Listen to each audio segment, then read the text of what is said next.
The Flicks Book Club. The Flicks Book Club. Yeah, I'm not doing this.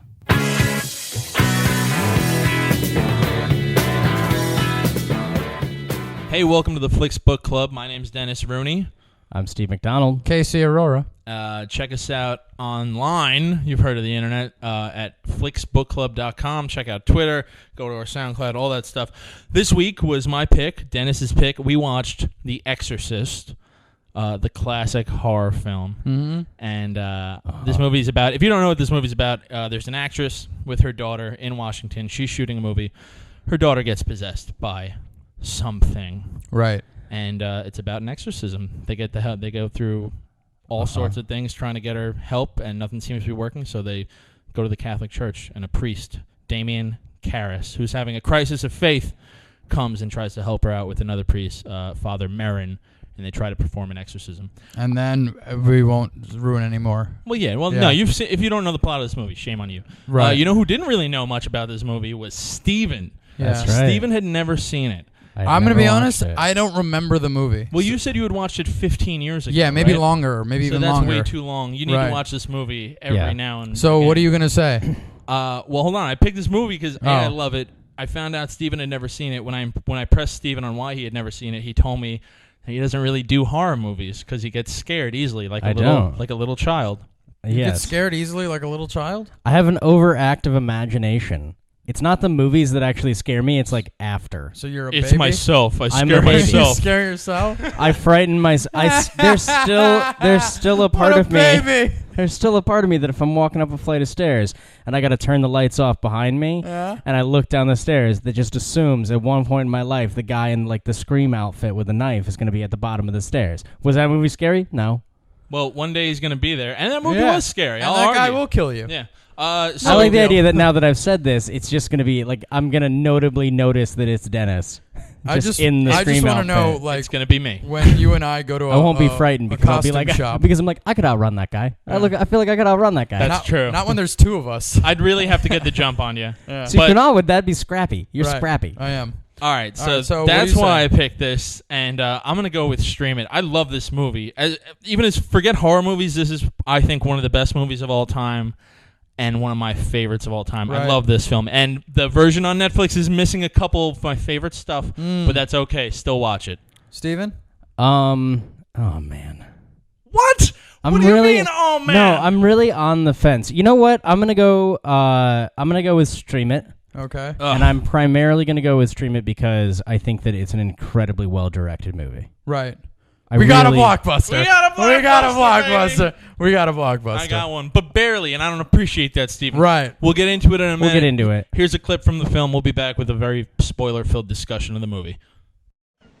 Your mother's in here with his card. Would you like to leave a message? I see that she gets it.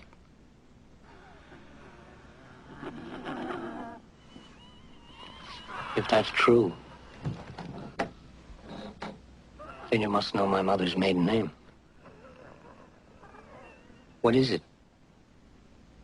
All right, and we're back. Yes, we are. If you had to go watch this movie, please go to our website and give us a comment and tell us what you thought, because I love hearing what people think about this movie upon a first viewing. So having said that, let's start with you, Steven. Yeah, you were on the fence. I'm on the fence. Why are you on the fence? I'm still lightly on the fence. Such a great story, though. No. See, this is pacing. This is my thing is that I think it's a really great.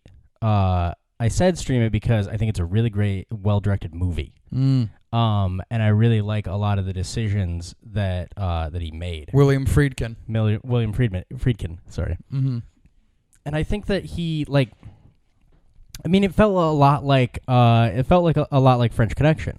I mean, he directed French Connection, and that's why his name was familiar. Okay, yeah, all right. He directed French Connection, and it felt a lot like that, where it was like these kind of long, drawn out scenes with like the shooting was very interesting, intense cuts at various moments, and like please do. and I know I said this to you the other day, but if you go back and listen to the French Connection episode and I find out that it was directed by Friedkin, who directed The Exorcist, I go, oh, that makes a lot of sense. The movie starts off, the French Connection starts off in Europe, and you really don't know what the hell's going on. And you thought this movie was going to be about New York City. And then you go to see The Exorcist, and it starts off in northern Iraq. Right. And you're like, I thought this was about some Georgetown thing, and then it cuts, and later on it all kind of circles back. Right. So I'm go me. Go. I guess. I don't know what I'm trying to so say. your interjection was to... I'm glad that your interjection was to pat yourself on the back. To laud myself for the connection.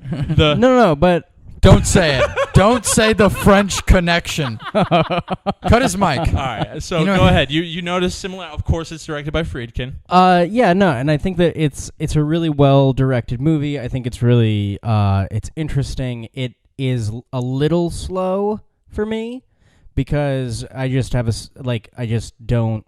It's as movies get older and older, the older that they get, the more I dislike them because of their pacing. Right, you're talking to the king of that. Like, if a movie is like 10 years old, I'm like, nah, I'm not doing it. Casey's also thrown off by old clothes, and just. But no, they definitely took their time. Even if the meals are old looking. old clothes, but when we get into oh man, I can't even. Bloodsport. When we get into Bloodsport, he's in love with the fact that the guy's wearing 9 different New York sports teams. Well, that's the difference with that is that a Bloodsport is they're mostly shirtless, so they're fighting. That's true. Yeah, that's true. But when I look at The Exorcist, it's like I was surprised because I haven't watched the movie because I, as we mentioned earlier, am a child who can't handle fictional. Now he's trying to own it. Go ahead. So wait, hold on. When you and your girl hang out, do you go to the movies? You don't watch horror movies. The both of you? Does she not like horror movies? No, she doesn't like horror movies either. Oh, that works out really well for you. Like we just don't. It's that experience of just like, oh, so I'll pay you money and give up my time so that I can leave terrified. It's just not what I want to do with my life. Well, it's paying to have an emotion brought out of you that has no stakes. Just like when you go see a movie like Gone Girl that might give you high anxiety or you feel the tension in that, even though there's really nothing like, No, but I understand, though, because I don't go on roller coasters, and my thing is always like if I feel like I'm about to die. See, that's a little too real for me. Yeah, but I love a good horror movie. See, I have to admit, I'm the opposite, is that like I enjoy experiences in my life where I feel like I'm going to die. That's nuts to me. See, I don't want to do that. That doesn't make any sense. But I really don't enjoy... No, because this is the thing. If I'm scared for just a moment, and then I die, right? Because I'm right at the edge of death, then okay, I died. Okay? I don't know what happens after that. Right. Okay? But what I do know is that if I watch a movie, I'm not going to die. So I get to live with that fear forever. Oh, man. It sucks being you. And so, And but if you get into an accident and you're put in a hospital bed for 6 months. Right. Yeah, but I'm not thinking about that. I'm thinking about like, I'll get in an accident and then I'll be dead and then I won't have to deal with it. Here's some reality. People don't just die. There's a lot of gray area between healthiness and dying. You can get possessed by a demon. When I looked at the movie, what did you say just now? You get possessed by a demon. I'm getting us back on point. Could happen. Could happen to you, listener. It could happen to you, listener. Repent. But what I did think was interesting was that I kind of went into the movie like I waited until last night because I was just like I don't like being frightened, and then I watched it and I was like, this isn't actually frightening. Like it's super messed up. Right. Like super messed I was up. expecting to the point in it where I was like, and this is the point when I'm going to be really, really frightened. And in reality, it was like, wow, this is just getting more messed up. Did anything frighten you? And if so, what like scared you the most? Even if it was like a shock scare, which this movie doesn't have a lot of. If anything, this movie perfects that slow building up of like, this scene's being drawn out and there's tension building and I don't know why. And is that a loud noise coming? Oh, yeah, there's a train right next to you. I will disagree with you. I think there were a good amount of shock scares. I found myself... As somebody who deals with shock scare, like I have anxiety and I don't deal with it well. Right. The reality that I came down to was that I was like, this is like my legitimate opinion on the scariest part of this movie was looking at 1970s medical technology. Yeah. The scariest part of this movie was when the girl is laying in the bed and they're doing the x-rays of her head head, and it's just a giant mechanical machine that's just going. The clanging, And the clanging was that I was like, oh, no. I was like, this is the most terrifying thing. There's some weird in long the Z whole thing that's just making these huge, like, arcing swoops throughout the room, and she's just in there like, oh, that's probably like an MRI machine. oh yeah, no, I knew what the MRI was, but then she went in that later thing where it looked like, I don't know. One was they were an taking X-ray. more pictures. One was like, an X-ray. One was an MRI. Yeah, right. Yeah. But it And, was, but like, I like that to me was literally like I had a moment where I was like, man, how did people live like this? Right. Was the most terrifying thing of the entire movie when they got into all the exorcism stuff. And maybe it's just because. What if they found out that she just had bad insurance? Like they had very modern. Oh no, she had great insurance, so they're just stringing her along. Yeah. Scariest line in this film, Yeah. especially for her in that situation. Right. We're gonna need to do another spinal. Oh Yeah. man. Oh, when he says that, I did Well, no, like, and like when they So did do, I. like the most cringeworthy part of the entire thing, you would think it's like the girl's head spins backward and she spits vomit all over everybody. No, it's the little part where he's like, where he sticks the thing into her neck. Yes. And like Yeah. it squirts blood. Was that I was like, Yeah. no, Right. why? Yeah. That's Like the that thing. that will stay with me forever. But what I really feel like is that when I look at the actual like scary moments of The Exorcist, I think part of the reason why I just wasn't scared by any of it and wasn't like, oh my gosh, her head spun around, is that it is such an iconic movie that I have seen every messed up scene in this movie that's true. as yeah. a parody. And You haven't seen like all the bread that puts it together. Like I literally had a moment where I was watching it and I started laughing when her head was spinning around because the only thing I could think was Mike Myers as Dr. Evil sitting on the chair going, I need an old priest and a young priest. I need an old priest and a young priest from Austin that Powers. sucks. So and this so I movie's was like. been- And so I literally just watched it like this is a good it's an interesting movie in the way that it was shot historically, but like terrifying wise, like I've definitely watched new movies that are more frightening to me. I'm gonna, I think it's hard to kind of watch a movie with a lot of that in mind, and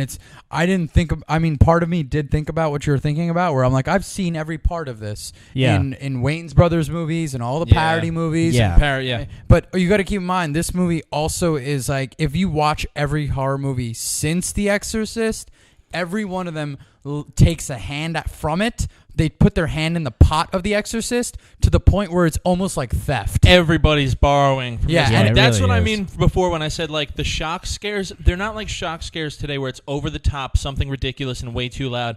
These are like just enough. Right. The drawer Yeah. pops out in the room.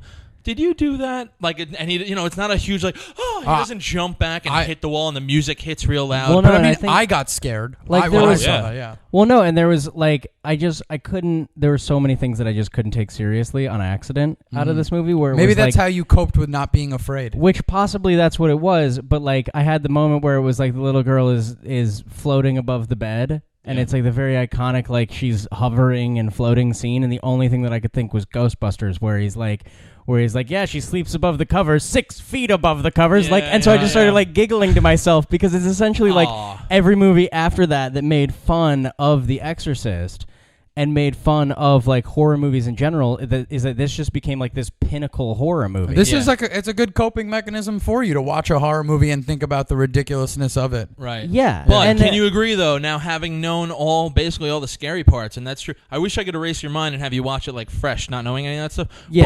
But would you agree? I think the meat of this movie is all that other stuff that's going on. Yes. It's great. Yeah. Those scenes are going to be the ones that you remember, but every time I watch this movie, I forget about small things. I forget about the guy on the subway. Can you spare $1 for an old altar boy? Right. And then like 40 minutes later, he hears it from the girl. Like, I always forget the small things You know like what it that. was? I didn't even know about the part that he hears it from the girl, but I was going to say that part in itself was so scary for me because it's just... The movie is a horror movie when it's not trying to be a horror Yes, movie. And absolutely. that's what makes it a good movie. Yeah. That's what makes it... Like, you watch a lot of these action movies, and I'm a huge proponent of action films. We know that's all I like to pick. Uh-huh. But the thing is... we haven't selected one of the Fast and the Furious movies for the podcast yet. Yet, but we will. Yet. But I'm saying a lot of these action movies, like, they don't... they're all sort of carbon copies of each other in some regard. But Yeah. Formulaic. right. But The Exorcist is like a library. And every horror movie since has borrowed a book out. Yeah. And been like, you know what? There's something about it. And it's... They that's had a what makes it Ouija so board in good. the movie, and it wasn't cheesy. No. It was wasn't. Oh, they're It gonna just use Though the I did really think that the Ouija board was going to come back. No, and I love that. Yeah. It's small. And- okay, which leads me to my question. Okay. Because after the Ouija board, that's when things really start happening. And they only make the important things come back, not the little things, which I like about the movie. Another little Yeah. thing that they never can really explain, when she runs home, when Burke, we don't know this yet, but Burke has been murdered by the Yeah. girl in the room, and the phone's ringing, she runs in, the lights are on and off, but there's a storm going, but the phone's ringing, and she answers the phone, and nobody's there. Right. Why? It's not as big as the Ouija board thing, but it's there. But my question now, and I got some questions for you guys, is why did this happen to this girl? How did this happen to this girl? And does it have anything to do... Like, the only thing I could think of is that they find that statue in front of her house. Yes. Remember the detective does? Yeah. Right. And we see that statue earlier of the demon is called Pazuzu, Yeah. which... Thankfully, they didn't use the name that much in the movie. Because if they threw out too many Pazuzus, I'm laughing like you, Steve. And I'm like, I was this gonna isn't say. scary at all. I was gonna say Boo you, Pazuzu. I didn't realize that was the name of the demon. And what I think is really funny, and I can't stop laughing in my head right now, is that that's used in Futurama, where the professor names like some demon thing that he finds Pazuzu. And there's a scene in Futurama where he's walking around in like a forest, just going Pazuzu, Pazuzu. That's such a smart show. Right. But What do I you think think? when it comes to why did this? You're going to say you happen? don't care. I know that's your position usually on these things, right? Or it doesn't matter. But really what I'm asking is, like, did the movie allude to something that I'm missing, you think? 'Cause I it don't know seems why kinda the girl random. was I the don't- one. Yeah, why I the don't girl? particularly think that I don't particularly think that there was anything like distinctly there that was like that was like this girl like deserved this or like touched a talisman or anything like She kicked that statue into the leaves and he's like, I don't belong in these leaves. That's what I think is kind of funny is that it's like we're laughing about like the absurdity of like you touched a talisman, and it's like the amount of movies that are based upon like you touched a talisman. Right. Yeah. What year did this movie come is out? ridiculous. Oh, 73, I think. 73 sounds correct. I always have that, and I I don't was have gonna it on this say one. that I think the reason why that she was possessed, I thought it was like a political thing because her name is Reagan, and maybe the director didn't like Reagan. And it's set in Washington, D.C. Right, and I thought that might have been the reason why. Oh. Can I do another thing where I pat myself on the back? What? I noticed this is that, and again, this is really just me watching this film. This is probably the 9th time now I've seen this film. Yeah. And maybe I've noticed it before, but I only think of it now, or like you forget about it. Uh-huh. But at the start of the movie, both these people, Father Karras and the actress, the mom, Chris McNeil, they both catch a glimpse of each other at their jobs without the other one knowing. Right. First, he sees her When she's on when set. she's filming, doing the protest shot. And then later on when she's walking home, she sees him comforting another priest, and you overhear him saying, he says, not a day goes by that I don't feel like a fraud. And that kind of leads into his crisis of faith. Right. Yeah. But it's like these two already seem to have some sort of connection before even like the devil starts popping up, It almost seems like it's even following Father Karras because the clock stops behind him when he goes in to talk to the guy about being like he should be put somewhere else. Right. Okay, do you want my film school breakdown of like the allegory of this movie?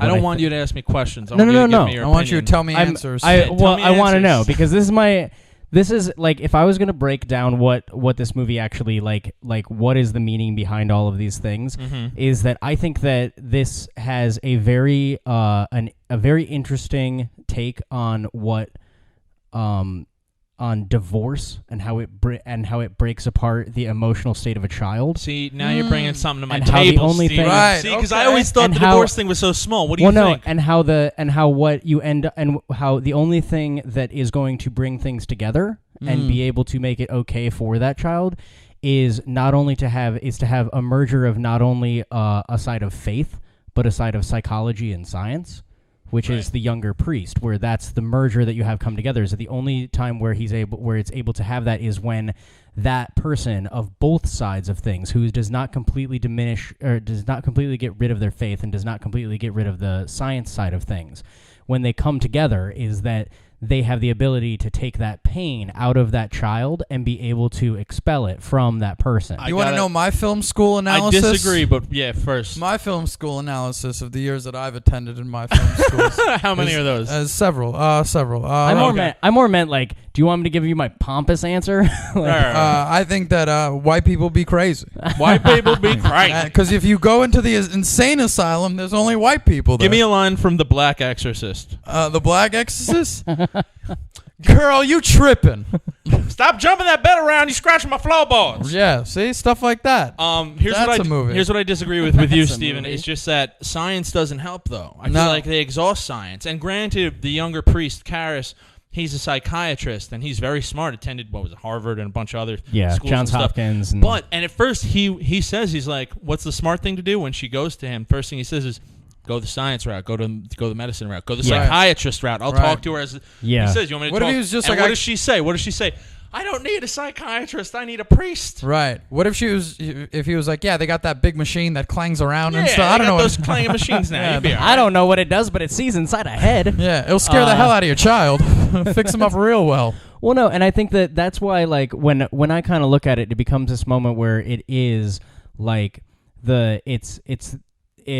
it's utilizing this thing of like the emotional breakdown of a child in the middle of, because you got to remember, before they have that, but like before she starts to turn, she overhears that conversation. Overhears the conversation between her mother and her mother trying to get her father on the phone. Chris McNeil is not without fault. She's got a bit of a temper, and she lets that out in front of the kids sometimes. Yeah, she definitely has these moments in the movie where it's like, oh, you're very put together and very composed, and then there's moments where she just starts yelling at somebody. I'm like, oh, there's the actress. I was just gonna say that's how you know she's an actress. Yeah. No, I think she's able to keep her composure relatively well. I mean, she's losing her mind in front of these doctors. She does relatively well, but I don't know. Luckily, I've never been in the position where I got to talk to a doctor a lot about someone I care about. But whenever I see someone snapping at doctors, I kind of am always like, don't snap at the doctor. But I don't know. No, I've seen there are instances where I've come back and, like when my dad was sick, like I've seen like where we had to put the doctor in order. I'm like, yo, man, what are you doing? Why are you need to calm down and relax. Right.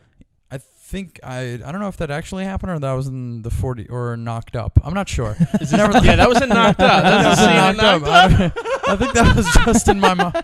Anyway, but I think that you know what I think is funny about the mom is that I think that there's moments where it's like she has the most pent up weird moments after like something really messed up has happened, where it's like she actually manages to keep her composure reasonably well after walking in on her daughter who is stabbing herself in the vagina with a crucifix and then rubs her face in it. Stabbing. I think that's shocking. That was not. If that's Dennis, for the love of God, if that is how you help a woman to masturbate, never ever. Wait, stabbing yourself in the vagina with a cross? That is for the love of God. Well, first of all, she was using the wrong end. You start off with the shorter one, right, and you work your way up. This is not what our podcast is about. Okay, not. Listen. Do you guys think... Shout outs to that other podcast, Masturbating with Crosses. We feel y'all. Good work out there. Good work. Do you think the vandalism of the church had something to do with the exorcism? And was that simply magic, or was that a spirit, or was that kids, or was that pagans? I don't know. Thoughts? I think that when kids are involved in desecrating a church, it's not as intricate as what you see there. Like you see a horn right through... She got those Madonna breasts. Right. Going. She had the pointy breasts. And then you see that. What if that's what it was? Maybe you said that like a man who has never heard of, I'm just like, she got those Madonna breasts. Yeah, it makes sense. And I don't mean fake. I mean... So, and then there's a horn through the angel's, like a devil horn through the angel's crotch. It's not like a kid would just draw a swastika and then be done with it. Yeah, you're right. You're right. Yeah, children are... I don't know whether... Do you think that maybe Reagan did that? The president? The girl. Yep. The girl, yeah. The girl, you are in D.C. Because check it out. Here's my right. theory. Here's my theory. I think she did it because she is left alone at times, or she's left alone in that room at times. And the devil has expressed... I mean, Pazuzu has expressed such extreme powers, but only when no one's around. Kills Burke, but no witnesses. does all this stuff to the room when no one's around. Yeah. Right. The biggest display of power in front of someone, besides the stuff in front of the priest, is when the mom gets locked in the room and the dresser goes from one side of the room over to the mom, and you're like, oh man, this dresser's gonna. But then what happens? Nothing. The dresser just stays She does there. say this though, that would when he's like, "Oh, untie me," and Pazuzu says, "Untie me," and the priest is like, "Well, why don't you just make the straps disappear?" And then Pazuzu responds with, "Well, that would just be a vulgar display of power." Yeah, too vulgar a display of power. Yeah, and that to me was just like, it's little things like that. And But a display of power because Right. it'd be witnesses. Yes. Burke, you could kind of do anything, but once that room is closed. And why does the devil refrain from showing its powers to people? Why is that too vulgar a display? And then the question is, how many demons are in the little girl? Well, we know it's Pazuzu, but he does say at one point, I'm the devil. well, it says I'm the devil, but also says she's in here with us. Right. Which is like, Yeah. who's in there? Who's Yeah, in there? how many Pazuzu? people are in here? I have a theory and when they too. do the audio gone like backwards, it's Yes. multiple people. Yeah, that's right. Yeah. What were But you that say- could be one of his tricks. What were you saying? I just think it would have been funny. Like, no one at any point is like, get her out of that bed. She's always at her worst when she's in the bed. Right. The worst thing she does when she's out of the bed is piss on the floor. That's true. Maybe the bed is But it the was problem. That is one of those scenes where it's scary, but I also laughed out loud even the first time I saw it when she just goes, "You're gonna die up there." Right. Because he's talking about the priest says he's playing the piano. He's like, "Heaven to me is a nightclub, and I'm headlining every night." Right. And she Which says, was the "You're gonna gayest die." thing. Well, yeah, that's one of those fathers in the closet for sure. Yeah. But and then she comes down. She goes, "You're gonna die up there." Well, she which not just as a performer, but even if you think about it, he's already in heaven. He's talking about playing on a stage.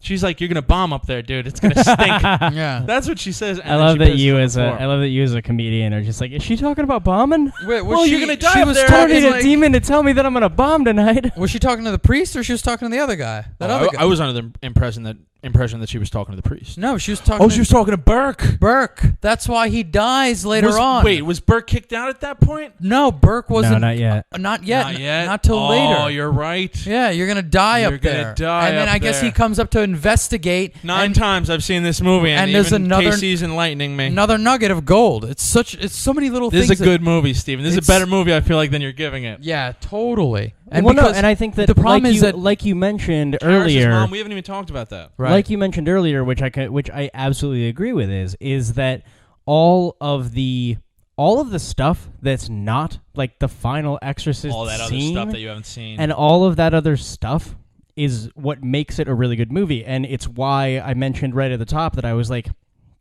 it's really like masterfully and artfully directed. Yes. And that's, to me, the reason why it's like, yeah, you should watch this movie, because this is just a really good filmmaker making a really good movie. yeah. Right. But at the same time, if what you're watching it for is that you're like, I'm going to get scared and terrified of whatever, is that I'm like, I don't... Well, then it's just I wouldn't not. say that you're the authority in that aspect because you watch this movie with a tainted view, considering you've seen all the It's movies also- and let's that have be led honest to it. now. Whereas, like, I was legitimately scared Yeah. watching the movie. And let's be honest, and I'm not judging how you view movies, And but if you're really looking for I am. for an I'll let Casey do the judging. If you're really looking for an enveloping experience and not just following the movie and seeing the movie, but if you're looking to get scared by a movie, I mean, seeing it in a theater is great. Or watching it, if you're going to watch a horror movie, what do? You watch it in the dark, maybe alone or with other people. You keep it down, like you quiet, dead quiet house. Rainy you know day what I mean? even. Rainy day. You try to maximize the experience. In fairness, and not to blow up your spot, but you watched it on your laptop with headphones, which is fine. But, I mean, it's hard to... What is more... I'm sorry, so... It's harder to immerse yourself in a film. It's hard to immerse yourself To when get a you're reaction. when you're a foot from the screen and your audio is only that and you can't hear anything else going on in the room. See, I took it a step further. I watched it while driving. No, you didn't. Yeah, part of it. I hate you guys so Look, much. I'm fine. Watching a movie on your laptop is normal. That's not normal. That's not normal. That's and not- that's very dangerous.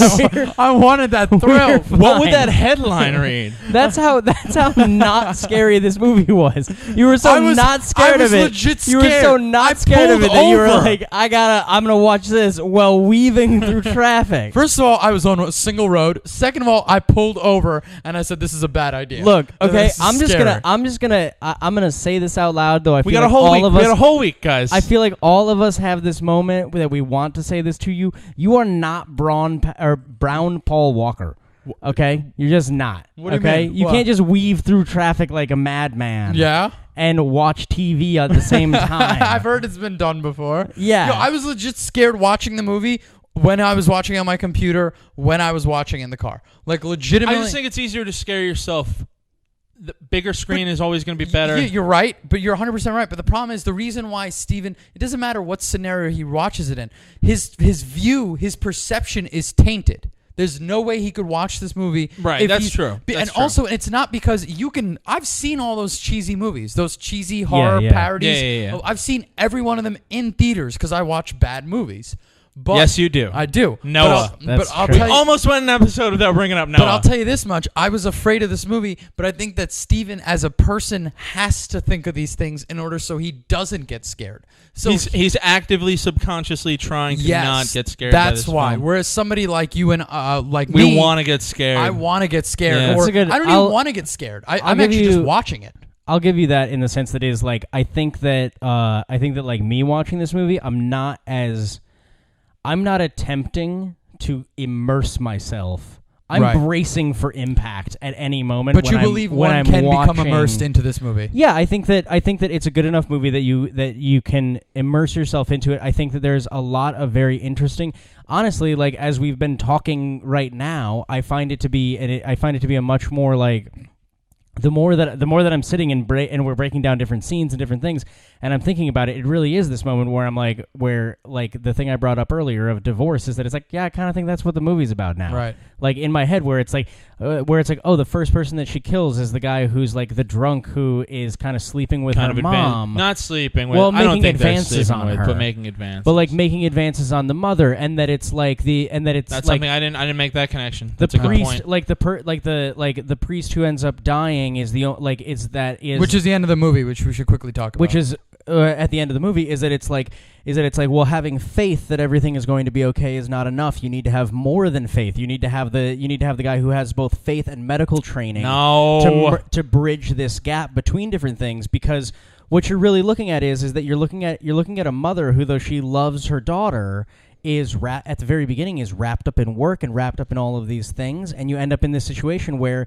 the only power that this little girl has is inside her own bedroom.